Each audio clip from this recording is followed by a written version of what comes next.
Seriously, what is going on in the Serie A? I mean, while Trent's return might just save Real Madrid's season, whilst their neighbours remain bipolar FC, and could PSG actually bottle the Liga title? This is DMAC Daily. This league never seems to be in the headlines for the right reasons nowadays, do they? Now, I'm not in the business of just hating on the Serie A for the sake of it. I actually think this league is unfairly slandered at times, but there's no other way to spin that matchday 25 was an embarrassment. I mean, we saw Ruben Amorim in a pre-match lineup for Genoa. Yes, the recently sacked Manchester United manager was mistakenly pictured instead of Genoa's recent January signing, 20-year-old Alex Amorim. How does something like this happen? I mean, this right here is peak AI slop. Amorim in a Genoa top via the official broadcast of the Serie A. That is beyond embarrassing stuff. But it was on the pitch where an even more controversial situation took place. The Derby d'Italia, one of the Serie A's premium domestic fixtures. In fact, I'd say it's been one of Europe's best. 3 of the last 4 iterations of this contest have been incredibly entertaining affairs. However, this particular outing wouldn't be remembered for the football itself, but rather a refereeing incident. Juventus defender Pierre Kalulu was shown a second yellow card in the 42nd minute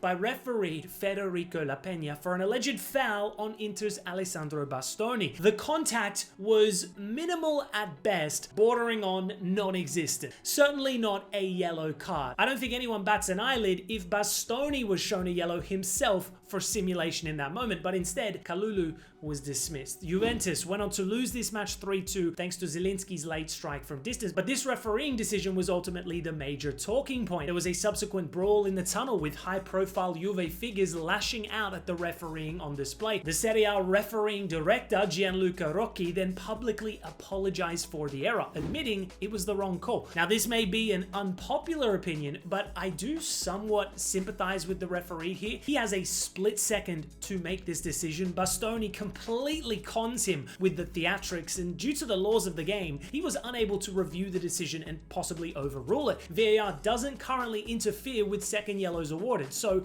the ref is now copping a crazy amount of backlash. But what about Bastoni? His blatant simulation and then celebrating right after Kalulu is dismissed, just shameless, unsportsmanlike conduct. If there was any semblance of justice in this situation, he'd face retrospective punishment. I mean, this became such a contentious subject that even Italy's former Prime Minister Enrico Letta weighed in on the situation, saying Bastoni should not be called up to the national team. Crazy stuff. Regardless, Inter go one step closer to securing the Scudetto, but their Milan neighbors aren't giving up just yet, thanks largely to their 40-year-old midfield colossus Luka Modric popping up with a delightful late goal to secure the 3 points in Pisa. Aging like a fine wine, class is permanent. Elsewhere, Daniel Malan's dream start in Italy continues, scoring a brace away at Napoli. That's 5 goals in 4 Serie A games. Crazy match. Spinazzola haunted his former club, scoring from outside the box, and Napoli's recent January signing Alisson Santos marked his Serie A debut with a goal and man of the match performance. That top 4 race is anyone's guess. Moving to La Liga, and are Real Madrid back? 5 league games under Arbeloa, 5 wins. Their latest, a 4-1 beating of Real Sociedad, who were Spain's most informed team on an 11-match unbeaten run prior. Vini was creating all sorts, earning 2 penalties and scoring both. Gonzalo Garcia, on another rare start, scored a classy goal, and most promising of all, Trent was back in the fold and was superb offensively. A Beckham-esque display for the Scouser. Could he be the difference maker moving forward? I'd argue his innate creativity and chance creation probably exceeds all other midfielders in this side currently. If he stays fit, then this could be a very different team. Granted, defensively they're not great, they still concede a lot of chances. Hoyson in particular seems to be struggling, but the bigger talking point that stems from this performance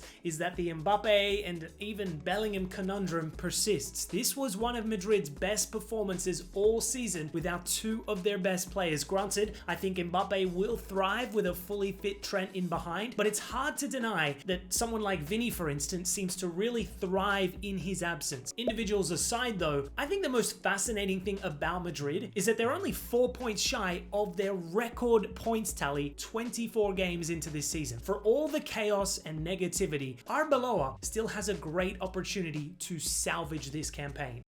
Moving from one Madrid side to another, and bro, what is going on with Atleti? From the heights of battering Barcelona 4-0 midweek to then getting cooked by relegation battlers Rayo Vallecano 3-0 on the weekend. Just abysmal stuff, but also very on brand with Atleti. I know they rested a bunch of players in the build-up to their Champions League playoff tie midweek, but even their B team should have more than enough quality to dispatch of their opponents. These guys are allergic to consistency, because on their day, they can beat anyone and look like one of Europe's best, but are also equally capable of looking incompetent at times. We saw it with Real Betis. They've cooked both Barca and Madrid, yet also got outclassed by Bodo Glimt at home. They really are the Spurs of La Liga. Moving to English football, and there were very few upsets in the FA Cup fourth round. Arsenal, Chelsea, Liverpool, Man City all breezed past their opponents. The biggest cup set was no doubt third-tier Mansfield Town, who knocked out Premier League side Burnley at Turf Moor. Aston Villa, meanwhile, were sent packing at home to Newcastle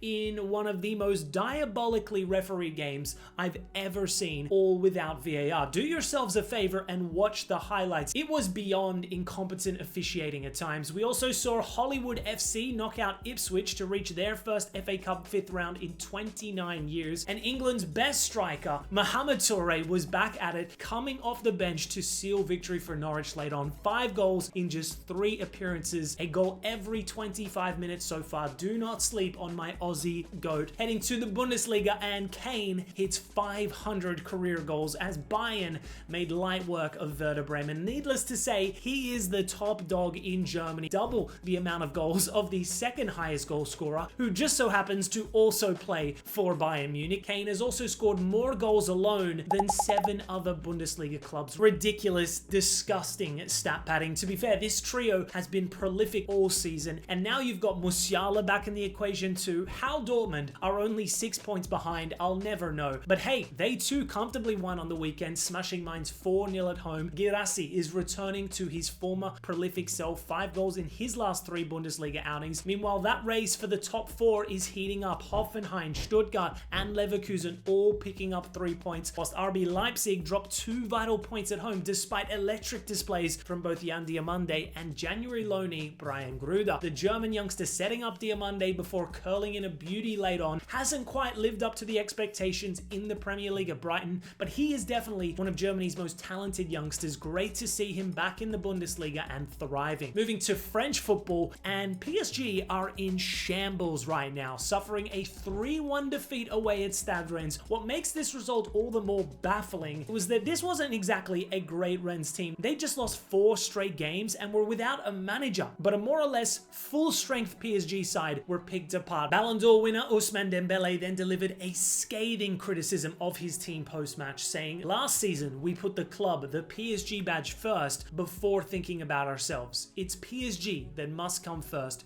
not individuals." Not sure who he was referencing specifically there, but it seems all is not well internally. Luis Enrique tried to downplay this situation, saying Dembele's comments were in the end worthless, but it's very clear that PSG is chronically underperforming. Perhaps this will give Monaco some motivation in their UCL tie midweek, but I think the real concern for PSG regarding French opposition comes via RC Lens, as the underdog side smashed Paris FC on the road 5-0 to go top of the table. I've spoken at length in the past about the gulf in financial prowess between Lens and PSG, but it needs to be reiterated, what Lens are doing is remarkable. This club doesn't possess any outright stars. The city itself has less than 31,000 people, and the team is valued less than half that of the bottom valued Premier League club. This is not a traditional European giant by any means. Granted, they have won a league title in the past, but that was back in the 20th century. If they were to win Ligue 1, it might just be the greatest achievement in French top flight history. I still maintain the belief that PSG have too much quality. This is a state-backed club after all, but as someone that loves to see an underdog triumph, I'm rooting for Lens for the remainder of the season. But who knows, maybe Lyon could also be in contention. They've just won 13 straight games, including 7 in Ligue 1 to close the gap to 7 points. Endrick was suspended to last match day, but he has definitely elevated this team since joining, so we could have a compelling title race on the cards one way or another. Anyways guys, that's all for today's DMAC Daily.